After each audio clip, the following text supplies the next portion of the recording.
J'interviens 20 secondes dans votre vidéo juste pour vous apprendre une technique ridiculement facile pour voir des centaines d'autres vidéos d'informations alternatives et de qualité comme celle que vous regardez maintenant. Vous vous en doutez, une vidéo c'est comme un paquet de cigarettes, comme un café, comme une série, ça a un coût. Tous les jours, nous essayons de vous fournir l'information que vous recherchez, mais nous ne pouvons pas y arriver sans vous. Alors l'astuce ultime pour réussir à voir ces vidéos, pour nous aider à en produire d'autres, c'est de vous engager avec nous. Alors si vous avez aimé cette émission, aidez-nous à en produire d'autres et faites un don.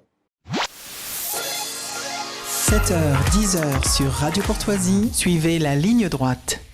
Et tout de suite, nous sommes avec Lisa Kamen. Bonjour Lisa Kamen. Bonjour Corentin. Alors vous êtes professeur, vous êtes auteur de La Grande Garderie aux éditions Albin Michel. Et ce matin, je voulais revenir avec vous sur Gabriel Attal qui a proposé des cours d'empathie en classe. Alors qu'est-ce que c'est que ces cours d'empathie, Lisa Kamen? Alors, il n'a pas proposé des cours d'empathie en Oui, classe, il impose des cours d'empathie en voilà. classe à partir de la rentrée prochaine, Il manque peut-être d'empathie avec lui-même. avec des expérimentations là qui commencent, je crois, dès le mois de janvier dans certaines écoles. Alors, l'idée, c'est de lutter contre le harcèlement en donnant des cours d'empathie aux enfants. Alors, je suis ravie de constater qu'on sort enfin de l'idée, de la conception rousseauiste de l'enfance, hein, qui consiste à dire que l'homme est bon, né, gentil et que tout va bien se passer, que c'est la société qui le pervertit. En l'occurrence, on voit bien que même parmi les tout petits enfants, il peut y avoir des phénomènes de harcèlement, de cruauté, etc. Donc Mhm, finalement, c'est d'une part, enfin, en partie une bonne nouvelle quand même. mhm, Là où ça, comment dire, ça dégénère, c'est cette idée de cours d'empathie, parce qu'à mon avis, c'est de nouveau de la même façon que l'uniforme était une manière de copier quelque chose sans chercher les raisons d'un succès. mhm, En fait, on voit que les pays dans lesquels le système scolaire fonctionne bien, comme les pays du nord de l'Europe, par exemple, pratiquent ces cours d'empathie pour certains, comme le Danemark ou la Suède. mhm, Et on se dit que c'est pour cette raison-là que que les enfants à l'école ne se harcèlent pas et que les résultats scolaires sont bons. À mon mhm, avis, il ne suffit pas de mettre en place 1 heure d'empathie par semaine pour résoudre les problèmes de harcèlement ou améliorer les résultats des élèves. mhm, C'est la façon dont ce sera fait qui sera déterminante. Et de mon point de vue, l'empathie ne se décrète pas et ne s'enseigne pas, ça mhm, s'apprend avec la littérature, avec le fait, par exemple, de faire jouer aux enfants des scènes de théâtre, des choses comme ça, où on prend la place de quelqu'un d'autre, hein. Parce mhm, que l'empathie, c'est le fait d'être capable de se mettre dans le système mental d'un autre, mhm, ce qu'a priori tous les gens, on va dire, normalement constitués, sont capables de faire dès la naissance. mhm, mhm, Bon, il y a d'autres choses qui font que l'empathie chez les enfants est de moins en moins développée. mhm, On sait par exemple que les écrans isolent. mhm, mhm. Que des petits enfants, par exemple, reconnaissent aujourd'hui difficilement, des tout petits, hein, des nourrissons, reconnaissent difficilement le visage de leur mère Ah parce oui. qu'elle est toujours sur son écran, ou parfois même eux, hein, les tout petits, on les met sur écran tout petits, vraiment très jeunes. Mhm, mhm.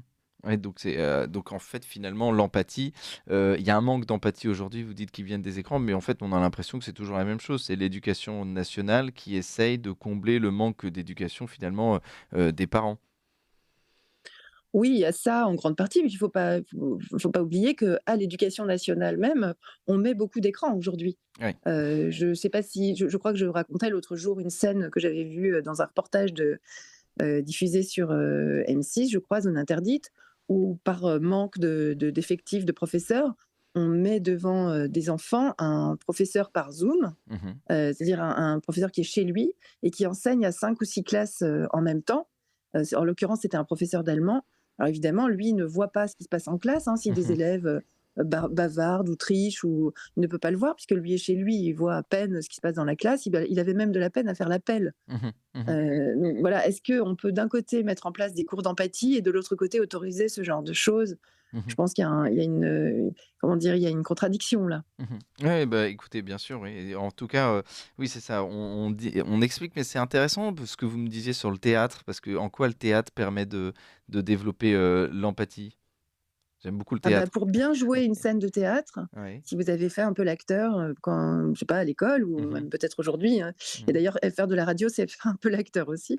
Merci. Pour bien jouer une scène de théâtre, il faut se mettre, vraiment dans la peau d'un autre personnage. Quand on est Mhm, un enfant, je sais pas, un petit garçon et qu'on doit jouer, un roi, méchant ou au contraire un roi, qui est bon avec ses sujets, on est obligé de se mettre dans sa tête, dans sa peau et ça oblige comment dire? À comprendre les sentiments des autres, hein. Mmh. Mmh. Les sentiments d'une victime, les sentiments d'un bourreau, les sentiments d'un homme amoureux, d'une femme jalouse. Tout ça, c'est compliqué pour un petit enfant Mmh. et ça oblige à entrer dans la en fait, entrer dans la peau du personnage, c'est surtout entrer dans son cerveau. Mmh. Oui, oui, c'est rentrer dans son cerveau et puis être, capable finalement de ouais, de oui, ce que vous disiez donc, d'avoir, ces émotions. Alors, vous êtes pour, comment donc, parce qu'il y a un véritable problème d'empathie. Comment concrètement on pourrait faire en sorte qu'il y ait, plus d'empathie, enfin que les élèves aient plus d'empathie? Des cours de théâtre dès la maternelle? Non, c'est trop jeune, dès le primaire? Enfin, comment on pourrait faire? Ah mais c'est pas des cours, moi, il me semble que ça se fait au long cours justement avec l'enseignement de la littérature, du théâtre, de l'histoire aussi, hein, quand on Mmh. raconte, l'histoire des peuples, voilà, ça oblige à se mettre aussi dans comment dire? Dans le cerveau d'autres gens. Mmh. Heu, Ça se fait en classe, pendant les autres disciplines. Mmh. Mmh. Oui, c'est ça, donc oui, bah, oui, en fait, ça se fait, et puis c'est toujours le même problème de l'école et puis aussi les parents, les écrans. Enfin, en tout cas, les écrans sont à l'origine d'énormément de maux, Oui, dans notre société. Écoutez, merci Lisa Kamen. Je rappelle, vous êtes professeure, vous merci à êtes vous. auteure de La Grande Garderie aux éditions, Albin Michel. Écoutez, bonnes vacances, hein, si je pense que vous prenez 2 semaines de vacances comme tous les professeurs, donc bonnes vacances et à très vite et joyeux Noël!